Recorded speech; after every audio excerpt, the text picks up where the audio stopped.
Hello friends, அம்மி சமையல். இன்றைக்கி வந்து மசால் வடை இஃப்தியாகிறது மிஞ்சிருச்சு. சரி, வடை கறி செஞ்சாருன்னு சொல்லி அம்மா சொன்னாங்க.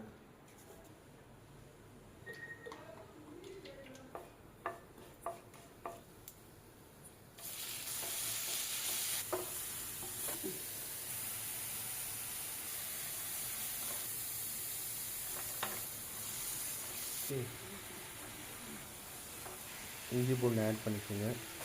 நல்லா வதக்கிங்க. அம்மா சொன்னாங்க எண்ணெய் பிரிஞ்சு வரணுமா. பாதாம் முந்திரி பேஸ்ட் மாதிரி பண்ணி ஆட் பண்ணிக்கிட்டாங்க.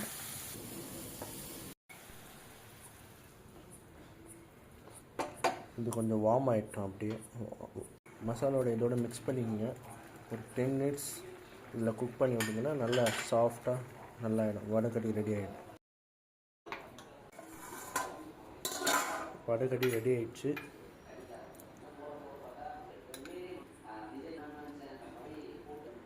வடைக்கறி காம்பினேஷன் சப்பாத்தி, தோசை நல்லாயிருக்கும். ட்ரை பண்ணுங்கள்.